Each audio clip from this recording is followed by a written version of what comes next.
दोस्तों नमस्कार। SSC GD constable भर्ती परीक्षा 2023 27 जनवरी फर्स्ट शिफ्ट का एग्जाम खत्म हो चुका है। तो चलिए जल्दी से देखते हैं कौन कौन से क्वेश्चन आज आपकी पहली पारी में पूछे गए हैं। जिनका एग्जाम आज नहीं हुआ वो कमेंट करके बताएं कि आपका एग्जाम किस तारीख को है, और जो आज एग्जाम दे के आए हैं वो कमेंट करके अपना स्कोर जरूर से बताएं कि आपने कितने क्वेश्चन अटेम्प्ट किए। तो दोस्तों पहला क्वेश्चन चलिए देखते हैं, उपाधियों का अंत किस अनुच्छेद से संबंधित है। तो दोस्तों उत्तर आएगा अनुच्छेद 18 से। देखिए ये क्वेश्चन रिपीट हो चुका है, तो जिनका एग्जाम एसएसजीडी का आगे होना है वो डेली यहां पे चैनल के ऊपर पेपर का एनालिसिस जरूर से देखें। दोस्तों उपाधियों का अंत है किस अनुच्छेद से संबंधित है, यह क्वेश्चन पहले भी पूछा जा चुका है और आज फिर से पूछा गया है। तो उत्तर आएगा अनुच्छेद 18, राज्य, सेना या विद्या संबंधी सम्मान के सिवाय कोई और उपाधि प्रदान नहीं करेगा। तो अनुच्छेद 18 में उपाधियों का अंत यहां पे सुनिश्चित किया गया है। नेक्स्ट क्वेश्चन, 7वीं पंचवर्षीय योजना का उद्देश्य क्या था। तो दोस्तों यहां पे पंचवर्षीय योजनाओं से जुड़े हुए क्वेश्चन बार बार आ रहे हैं, तो 7वीं पंचवर्षीय योजना का उद्देश्य आज पूछ लिया गया है। देखिए तो दोस्तों जितनी भी पंचवर्षीय योजनाएं आपकी हैं सभी का समय और उनका उद्देश्य ये जरूर से आप एक बार याद कर लीजिए अगर आपका एग्जाम आगे होना है।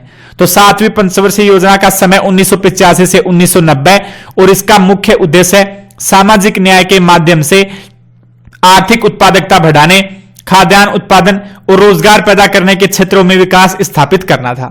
ठीक है, तो 7वीं पंचवर्षीय योजना का उद्देश्य पूछा गया है। एक आपका दोस्तों हिंदी में अनुराग का विलोम शब्द पूछा गया है, तो अनुराग का विलोम शब्द होता है विराग, या फिर विराग का विलोम शब्द पूछ ले तो हो जाएगा अनुराग। ठीक है, तो ये आपका क्वेश्चन यहां पे पूछा गया है। देखिए विलोम शब्द और पर्यायवाची शब्द हैं ये बिल्कुल इजी ही आ रहे हैं, बहुत ज्यादा हार्ड आपको यहां पे इनमें पढ़ने की जरूरत नहीं है। ऐसे विलोम शब्द और पर्यायवाची शब्द आ रहे हैं जो दैनिक जीवन में काम में लिए जाते हैं। नेक्स्ट क्वेश्चन आपका दोस्तों, अनुच्छेद 148 किससे संबंधित है। तो यहां पे देखिए अनुच्छेद 148 है, ये भारत के नियंत्रक और महालेखा परीक्षक से संबंधित है। ठीक है, भारत के एक नियंत्रक महालेखा परीक्षक होगा भारत का, जिसका राष्ट्रपति अपने हस्ताक्षर और मुद्रा सहित अधिपत्र द्वारा नियुक्ति करेगा और उसे अपने पद से केवल उसी रीति से और उन्हीं आधारों पर हटाया जा सकता है जिस रीति से और जिन आधारों पर उच्चतम न्यायालय के न्यायाधीश को हटाया जा सकता है। तो यह है अनुच्छेद 148। ठीक है, यह अनुच्छेद 148 में कहा गया है। तो यह किससे संबंधित है, भारत के नियंत्रक और महालेखा परीक्षक से। नेक्स्ट क्वेश्चन दोस्तों, प्रधानमंत्री नरेंद्र मोदी ने दक्षिण भारत की पहली वंदे भारत ट्रेन कहां से शुरू की। तो देखिए यहां पे प्रधानमंत्री ने दक्षिण भारत की पहली वंदे भारत ट्रेन कहां से शुरू की, यानी उसका उद्घाटन कहां किया। तो दोस्तों इसका उत्तर यहां पे देख लीजिए, प्रधानमंत्री ने शुक्रवार को बेंगलुरु के केएसआर रेलवे स्टेशन पर मैसूर और चेन्नई को बेंगलुरु के रास्ते जोड़ने वाली दक्षिण भारत की पहली वंदे भारत एक्सप्रेस ट्रेन को हरी झंडी दिखाई। ठीक है, तो किस ट्रेन को पहली हरी झंडी दिखाई, किस रूट पर, तो मैसूर और चेन्नई को बेंगलुरु के रास्ते जोड़ने वाली दक्षिण भारत की पहली वंदे भारत एक्सप्रेस ट्रेन को हरी झंडी दिखाई प्रधानमंत्री ने। ठीक है दोस्तों, नेक्स्ट क्वेश्चन, 1936 के बर्लिन ओलंपिक में भारत हॉकी टीम के कप्तान कौन थे। तो 1936 के ओलंपिक में भारत हॉकी टीम के कप्तान थे मेजर ध्यानचंद। ठीक है, भारतीय हॉकी टीम के पहले कप्तान हैं वो जयपाल सिंह मुंडा थे ओलंपिक 1928 के समय। ठीक है, तो ये आप पहले कप्तान भी जरूर से याद कर लीजिए अगर आपका एग्जाम आगे होना बाकी है। नेक्स्ट क्वेश्चन दोस्तों, सीएजी कौन से अनुच्छेद से संबंधित है। तो देखिए यहां पे आपकी हर शिफ्ट में अनुच्छेद से जुड़े हुए क्वेश्चन जरूर से आ रहे हैं। तो दोस्तों सीएजी हैं ये अनुच्छेद 148 से संबंधित है। अनुच्छेद 148 सीएजी की नियुक्ति, शपथ और सेवा की शर्तों से जुड़ा हुआ है। ठीक है, नेक्स्ट क्वेश्चन, इनमें से कौन सी नदी अरब सागर में गिरती है। ऐसे करके दोस्तों एक क्वेश्चन पूछा गया है, तो कौन सी नदी गिरती है, उत्तर आएगा नर्मदा नदी। नर्मदा नदी है ये अरब सागर में गिरती है। ठीक है, नेक्स्ट क्वेश्चन, 2022 राष्ट्रमंडल खेलों में कितने खेल शामिल किए गए थे। तो 2022 राष्ट्रमंडल खेलों में कितने खेल शामिल किए गए, चलिए देखिए पूरी डिटेल्स देख लेते हैं। तो राष्ट्रमंडल खेल 2022 में 280 अलग अलग मेडल इवेंट शामिल हैं। बर्मिंघम में कॉमनवेल्थ गेम्स 2022 में 28 जुलाई से 8 अगस्त तक लगभग 200 भारतीय एथलीटों ने 16 विभिन्न खेलों में पदक के लिए प्रतिस्पर्धा की। तो भारतीय सिर्फ 16 खेलों में शामिल हुए थे, वैसे इसमें 22 हैं।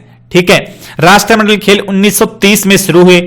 इसके अलावा दोस्तों पहला राष्ट्रमंडल खेल 1930 में कनाडा के शहर हैमिल्टन में हुआ था, और 2022 के राष्ट्रमंडल खेल हैं ये बर्मिंघम इंग्लैंड में हुए हैं।